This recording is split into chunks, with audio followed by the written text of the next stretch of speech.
बच्चे का एडमिशन और बेड के लिए आने की जरूरत नहीं पड़ेगी। आपको ऑटोमेटिकली बच्चों को एडमिशन मिलेगा और ऑटोमेटिकली आपको अस्पतालों के अंदर बेड मिलेंगे। अब प्राइवेट स्कूलों में मोटे मोटे तौर पे दो दिक्कतें आती हैं। एक है एडमिशन की। एडमिशन के टाइम पे ऐसा नहीं कि सारे स्कूल खराब हैं, बहुत सारे प्राइवेट स्कूल बहुत अच्छे हैं, बहुत अच्छा काम कर रहे हैं, लेकिन कुछ है ना, एक मछली सारे तालाब को गंदा कर देती है। तो कुछ स्कूल हैं जो गड़बड़ कर रहे हैं।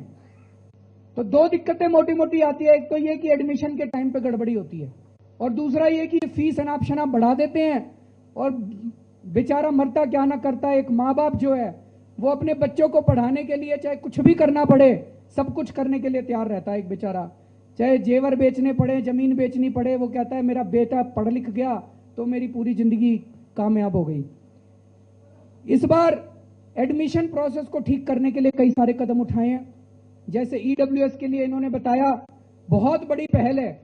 अभी तक क्या होता था, हर स्कूल में, जैसे भाई साहब ने वो नेशनल विक्टर का बताया, हर स्कूल के अंदर आप एडमिशन के लिए अप्लाई करते थे ईडब्ल्यूएस वाले, वहां पता नहीं लॉटरी होती थी नहीं होती थी, क्या होता था क्या नहीं होता था, आपको कह दिया जाता था आपके बच्चा रिजेक्ट हो गया, आपको कुछ पता ही नहीं चलता। उसके बाद आप आरटीआई पे आरटीआई करते रहो, पूरी जिंदगी बीत जाती है, आरटीआई के जवाब तो आते नहीं है। मैं भी आरटीआई खूब किया करता था, फिर फाइनली राजनीति में आना पड़ा जब आरटीआई ने काम नहीं किया तो अब इस बार ईडब्ल्यूएस का तो अच्छा कर दिया एजुकेशन डिपार्टमेंट ने, और एजुकेशन डिपार्टमेंट को बधाई। हो सकता है कुछ कमियां रह जाएंगी, उसको जैसे जैसे समय बीतेगा उसको ठीक करेंगे।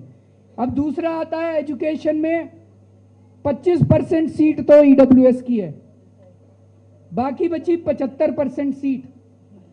इसमें एडमिशन कैसे होगा? तो हाईकोर्ट ने एक ऑर्डर करा था। हाईकोर्ट ने कहा कि भाई सरकार स्कूलों के डे टू डे अफेयर में इंटरफेयर नहीं कर सकती। प्राइवेट स्कूल हैं, प्राइवेट स्कूलों को अपने हिसाब से अपना स्कूल चलाने की आज़ादी होनी चाहिए, हम भी पूरी तरह से मानते हैं। जैसे जो अच्छे स्कूल हैं वो अच्छे क्यों हैं? क्योंकि उनके मैनेजमेंट ने उसको अच्छा चलाया। वो अच्छे इसलिए नहीं है क्योंकि सरकार ने उनको चलाया, वो अच्छे इसलिए है क्योंकि उनके मैनेजमेंट ने, उनके टीचर्स ने, उनके प्रिंसिपल ने उसको अच्छा चलाया। तो हमारी सरकार की कोई मंशा नहीं है कि प्राइवेट स्कूलों के कामकाज में हम दखल अंदाजी करें। लेकिन हाईकोर्ट ने यह भी बोला कि जो एडमिशन क्राइटेरिया हैं, those admission criteria should be fair, reasonable and transparent. और हमारे संविधान में आर्टिकल 14 कहता है कि सबको बराबरी का अधिकार है, it should be non discriminatory. ये तो जरूरी है। तो हमने पूरी ईमानदारी के साथ, सरकार ने दिसंबर के महीने में, शायद 15 दिसंबर के आसपास, हम लोगों ने ऑर्डर निकाल दिए, स्कूलों पे पूरा विश्वास किया। हमने कहा भाई आप अपने जो मर्जी क्राइटेरिया बनाओ, हम इंटरफेयर नहीं करेंगे। आप अपने क्राइटेरिया बनाओ, अपनी वेबसाइट पे डाल देना, किस क्राइटेरिया पे कितने नंबर दे रहे हो ये डाल देना, और हर बच्चे को किस क्राइटेरिया में कितने नंबर मिले ये भी आप वेबसाइट पे डाल देना, और आप अपना एडमिशन शुरू कर दो।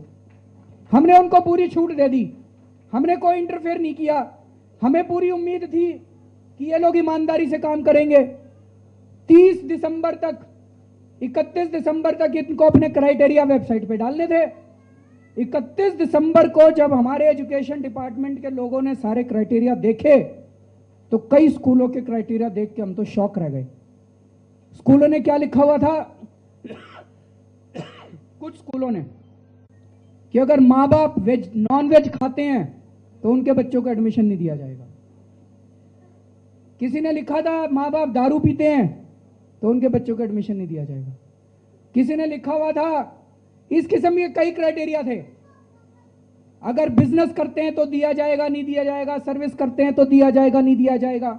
ये तो फेयर नहीं है, ये तो रीजनेबल नहीं है, ये तो ट्रांसपेरेंट नहीं है। तो क्या सरकार चुप बैठ जाती, हाथ पे हाथ धर के बैठ जाती? अगर हम चुप बैठ जाते, हाथ पे हाथ धर के बैठ जाते, तो आप सब लोग हमें गालियां देते, कहते देखो केजरीवाल बदल गया, चुनाव के पहले कुछ और बोलता था, अब चुनाव के बाद देखो स्कूलों के साथ मिल गया।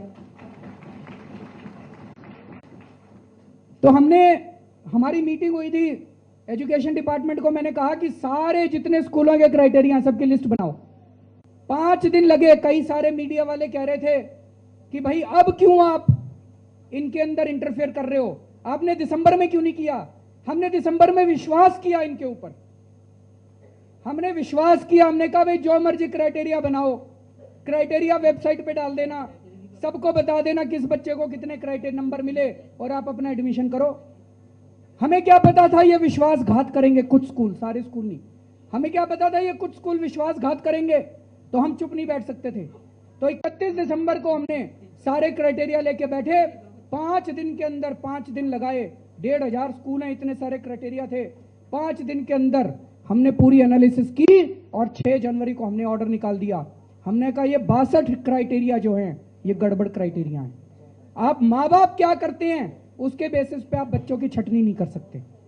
किसी ने लिखा था माँ बाप को म्यूजिक आता है तो बच्चे को नंबर दिए जाएंगे, माँ बाप को पेंटिंग आती है तो बच्चे को नंबर दिए जाएंगे, ये कोई क्राइटेरिया थोड़ी है। इसका मतलब क्या था? आप उनकी मंशा समझने की कोशिश करो। उनकी मंशा थी जिसके बच्चे को लेना है उसको ले लेंगे और जिसके नहीं लेना उसका कुछ ना कुछ क्राइटेरिया निकाल के रिजेक्ट कर देंगे। इसके माँ बाप दारू पीते हैं, इसके माँ बाप ये करते हैं, जिसको रिजेक्ट करना, रिजेक्ट करने के लिए उन्होंने अपने लिए स्पेस क्रिएट कर लिया था। ये उनकी मंशा थी। दूसरी बड़ी चीज, ऐसे तो कहते हैं रिजर्वेशन नहीं होना चाहिए, 75% सीटें रिजर्व कर दी कई स्कूलों ने, 75%। ओपन में आप लोगों के लिए केवल 25% सीटें छोड़ी थी इन्होंने। 25% तो चलो ईडब्ल्यूएस के लिए रिजर्व है। उसके बाद इन्होंने कहा एल्यूमनाई की 20%, सिबलिंग की 20%, फलाने की 20%, ये कर करा के 75% सीटें इन्होंने रिजर्व कर दी और 25% ईडब्ल्यूएस कोटा में करी है। हमने कहा ईडब्ल्यूएस की 25% के अलावा सारी 75% ओपन करो, तो आप लोगों के लिए 50% सीटें हम लोगों ने एक्स्ट्रा करवाई हैं। नहीं तो ये सारी की सारी सीटें अपने दोस्तों को, रिश्तेदारों को, अब एल्यूमनाई का इतना कोटा, फलाने का इतना कोटा कर कर के इन्होंने पता नहीं कितने कोटे कर दिए थे, वो सारे कोटे हम लोगों ने खत्म करा दिए। उसी के अंदर मैनेजमेंट का कोटा था। अब मैनेजमेंट कोटा का क्या मतलब है? मैंने कुछ स्कूल वालों को बुलाया, वैसे ही प्राइवेट में जो जान पहचान वाले थे, मैंने उनसे पूछा जी सच सच बताओ ये मैनेजमेंट कोटा का क्या मतलब है? तो उन्होंने कहा जी जैसे हमारे स्टाफ है, टीचर हैं, हम अपने मैनेजमेंट के लोग हैं, हमारे बच्चे स्कूल में नहीं पढ़ेंगे क्या? मैंने कहा बिल्कुल पढ़ने चाहिए। जो एम्प्लॉय जहां काम करता है उसके बच्चे को वहां पढ़ने का अधिकार बिल्कुल होना चाहिए। हमने कहा ये हम अलाउ करेंगे, इसको आप मैनेजमेंट कोटा से हटा दो, इसको नया क्राइटेरिया बना देते हैं। हमने अपनी गाइडलाइन में लिखा है कि स्टाफ के बच्चों को, मैनेजमेंट के बच्चों को, टीचर्स के बच्चों को उसी स्कूल में पढ़ने का अधिकार होना चाहिए। मैंने कहा उसके अलावा और क्या? बोला जी एसएचओ आता है, उसके बच्चों को एडमिशन देना पड़ता है, एजुकेशन मिनिस्टर वो सिफारिश करता है, चीफ मिनिस्टर सिफारिश करता है। मैंने कहा देखो भाई हम तो सिफारिश करेंगे नहीं और दिल्ली सरकार से कोई सिफारिश नहीं करेगा। कहते जी जजों के बच्चे आते हैं उनको भी देना पड़ता है। तो मैंने कहा इसका मतलब दूसरा करे, मैनेजमेंट में दूसरा नंबर सिफारिशी लोगों का, तो ये तो फेयर नहीं है, ये तो रीजनेबल नहीं है, ये तो ट्रांसपेरेंट नहीं है, तो ये तो नहीं चलेगा। और तीसरा, बोला जी तीसरा फिर थोड़ा सा डोनेशन इकट्ठा करना पड़ता है स्कूल के लिए, तो वो भी मैनेजमेंट कोटा के थ्रू आता है, तो दूसरी और तीसरी बात नहीं चलेगी। तो इसीलिए मैनेजमेंट कोटा खत्म किया है, कोई सिफारिशी नहीं चलेगा। इससे हमको क्या फायदा हुआ? मेरे को और मनीष को क्या फायदा हुआ? हमने तो अपने हाथ काट लिए, नहीं तो हम भी बड़े अच्छे बन जाते। जितने हमारे वॉलंटियर है वो सिफारिश ले लेके आते, हम भी सीटें बांटते, हाँ भाई स्कूल में इतने बच्चों का करा दिया, स्कूल में इतने बच्चों का। हमने तो अपने हाथ काट के जनता के सामने रख दिए। हमें नहीं सिफारिश करनी। आज मेरे कई रिश्तेदार आते हैं कई बार मेरे पास, मेरे बच्चे का एडमिशन करा दो जी। मैं कहता हूँ जी मेरी तो चलती नहीं। कहते कैसा मुख्यमंत्री है ये, एक बच्चे का एडमिशन नहीं करा सकता ये। तो हमने अपने हाथ काट के आपके सामने रख दिए। हमें क्या मिला? हम सारी की सारी व्यवस्था को जवाबदेह बनाना चाहते। हमारे मन में पाप नहीं है, हमारे मन में काला नहीं है। अगर हमें पैसे कमाने होते हम भी कह देते भाई इतनी इतनी सीटें बेच के जरा से पैसे भिजवा देना। तो हमें ये सब नहीं करना, इसलिए ये सब खत्म किया है और इसमें आप लोगों का सहयोग चाहिए।